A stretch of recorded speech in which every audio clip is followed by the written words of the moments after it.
नमस्कार, मी तृप्ती वाकोडकर देशपांडे. चपराक प्रकाशनतर्फे डॉक्टर लक्ष्मणराव देगलूरकर यांचे ओढ आणि ओढ हे अत्यंत प्रेरणादायी आत्मचरित्र नुकतेच प्रकाशित झाले आहे. वडार समाजातील पहिले सिव्हिल सर्जन अशी ओळख असलेल्या डॉक्टर लक्ष्मणराव देगलूरकर यांनी सामाजिक क्षेत्रात भरीव योगदान दिले. प्रशासकीय जबाबदाऱ्या पार पाडतानाच त्यांनी नेहमी सामान्य माणसाच्या भल्याचा विचार केला.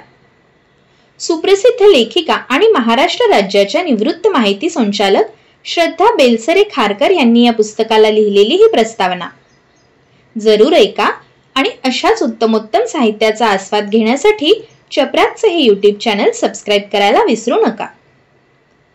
प्रस्तावना. डॉक्टर लक्ष्मणराव देगलूरकर यांची आणि माझी पहिली भेट मला 33 वर्षांनंतर आजही लख्ख आठवते.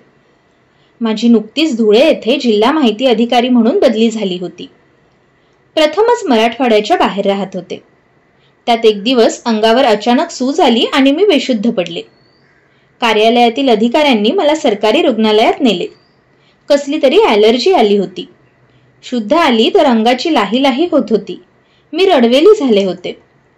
त्यावेळी एक उंच धिप्पाड रुबाबदार डॉक्टर मला तपासून म्हणाले, बरं वाटतंय का? मी म्हटले, होय. तुमच्या आवाजावरून तसे काही वाटत नाही. डॉक्टर, जरा अस्वस्थ वाटतंय. मी इथे एकटी आहे. माझे पती नाशिकला आहेत. त्यावर ते म्हणाले, अहो, आपण सरकारी अधिकाऱ्यांनी एकमेकांना धरून राहायचं असतं. आता आम्हीच आपले नातेवाईक. समजा तुमच्या मिस्टरांना कळवले तरी नाशिकवरून यायला 4 तास लागतील. इतर नातेवाईक सुद्धा परगावी आहेत. त्यांना कळवले तरी पोचायला 4-5 तास लागतील. तेव्हा मॅडम रिलॅक्स राहा, आम्हाला नातेवाईक समजा.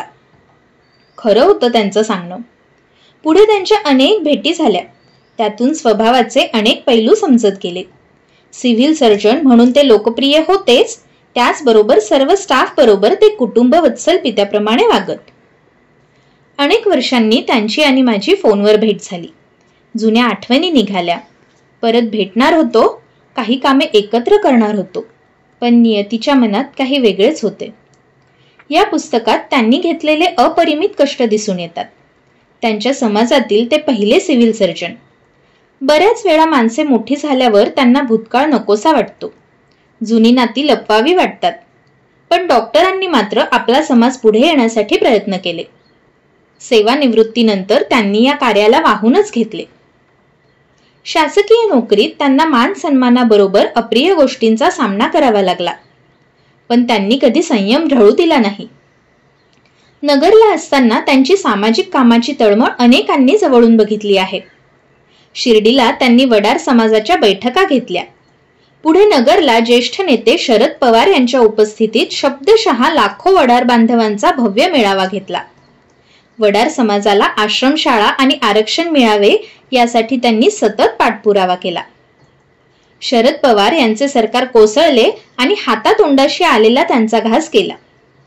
या सगळ्यात डॉक्टर साहेबांचा कसलाच वैयक्तिक लाभ नव्हता, पण समाजाच्या भल्याचा विचार त्यांना स्वस्थ बसू देत नव्हता. आचार्य विनोबा भावे म्हणायचे की महापुरुषांचा पराभव त्यांचे अनुयायीच करतात. डॉक्टर देगलूरकर यांच्याही बाबतीत तसेच झाले. त्यांनी वडार समाज बांधवांची एक संघटना काढली. सरकारने त्यांना 50 लाख रुपये मंजूर केले आणि या संघटनेत फूट पडली. कोल्हापूरच्या शिवाजी नावाच्या एका कार्यकर्त्याने वैयक्तिक स्वार्थ साधला आणि ते संघटन पुन्हा जुळून आलेच नाही. त्यांचे देगलूरचे बालपणीचे दिवस वाचतानाही अंगावर शहारा येतो. वडार समाजाचे अज्ञान, दारिद्र्य, व्यसनाधीनता यामुळे या समाजाचा विकास कधी झाला नाही. साधारण 60-70 वर्षांपूर्वी तर अजूनच विदारक परिस्थिती होती. डॉक्टर लक्ष्मणराव देगलूरकर यांचे कुटुंब वारकरी संप्रदायाचे असून वर्गात मुलांनी त्यांना डुक्कर मारून त्याची भाजी कशी करतात ते विचारले. देगलूरकरांचे घर शाकाहारी असल्याने त्यांच्याकडे असे काही होत नव्हते. तरीही शिक्षकांसह सर्व विद्यार्थ्यांनी आग्रहाने आणि खडसावून विचारले की हे सांगितले नाही तर वर्गात बसता येणार नाही. मग त्यांनी शेजारच्यांकडे बघितल्याप्रमाणे कृती सांगितली आणि त्यांची त्या प्रसंगातून सुटका झाली. मनाला डोगण्या देणारे असे अनेक प्रसंग अनुभवूनही ते डगमगले नाहीत, खचले नाहीत. त्यांनी शिक्षणाची कास धरली. शून्यातून आपले विश्व निर्माण केले. त्यामुळेच तर ते आज चरित्राचे नायक ठरले. वडार समाजावर पूर्वापार गुन्हेगारीचा शिक्का शासनाने मारलेला आहे. स्वातंत्र्यानंतरही त्यांना त्यातून बाहेर पडता आले नाही. त्यात दगडखाणीत काम करणारा कष्टकरी समाज असल्याने रंगाने काळा, या सगळ्याच न्यूनगंड असल्याने त्यातून बाहेर पडणे कठीण जाते असे प्रांजळ मत ते नोंदवतात. डॉक्टर देगलूरकरांच्या या सगळ्या प्रवासात त्यांच्या पाठीशी खंबीरपणे उभी राहिली ती त्यांची सौभाग्यवती. त्या माऊलीने प्रत्येक प्रसंगात त्यांना साथ दिली. लातूरच्या धोत्रे कुटुंबाशी नाते जोडल्यानंतर सासरकडच्या मंडळींनी सतत साथ दिल्याची कृतज्ञ भावनाही ते या पुस्तकाच्या माध्यमातून व्यक्त करतात. आपल्या पत्नीविषयी लिहिताना लोककवी मनमोहन यांच्या वृंदावनातली तुळस जळाली या कवितेचा दाखला देणारे डॉक्टर देगलूरकर म्हणूनच इतरांपेक्षा वेगळे ठरतात. आम्ही सगळेजण त्यांना डॉक्टर याच नावाने संबोधायचो. डॉक्टरांची शिस्त कमालीची कडक होती, तरीही त्यांच्या मनाचा कोपरा स्वकीयांविषयी कायम हळवा असायचा. दलित, वंचित, उपेक्षित अशा गोरगरिबांविषयी त्यांना कळवळा होता. त्यामुळे ज्यांच्या मृत्यूची केवळ औपचारिकताच जाहीर करायची होती अशा रुग्णांनाही त्यांनी जीवाची बाजी लावून वाचवले. डॉक्टरांना देवदूत का म्हणतात ते अशा प्रसंगातून कळते. आज आरोग्य क्षेत्राला आलेले बाजारू स्वरूप पाहता ते आणखीन प्रकर्षाने जाणवते. या पुस्तकातील त्यांची भाषा प्रवाही आहे. त्यांनी भाषिक अवडंबर माजवले नाही. त्यांचे वाचन चौफेर होते. दलित साहित्याचा त्यांचा वासंगही अफाट होता. तरीही त्यांनी त्यांच्या समाज बांधवांना कळेल, रुचेल अशा भाषेत या पुस्तकाची मांडणी केली आहे. चपराक प्रकाशनने त्यांच्या नेहमीच्या परंपरेला शोभेल अशाच पद्धतीने या पुस्तकाचे प्रकाशन करायचे ठरवले. चपराकची जाहिरात आणि वितरण व्यवस्था पाहता हे पुस्तक अधिकाधिक वाचकांपर्यंत पोहोचेल याबाबत माझ्या मनात कसलीच शंका नाही. या सगळ्यात मला त्यांच्या मुलाचे, विवेकचेही कौतुक करावे वाटते. वडिलांच्या अचानक जाण्याने दुःखातून सावरलेला नसतानाही त्याने हे पुस्तक वाचकांपर्यंत यावे यासाठी सर्वतोपरी प्रयत्न केले. आधुनिक श्रावणबाळ म्हणून मला त्याचे कौतुक करावे वाटते.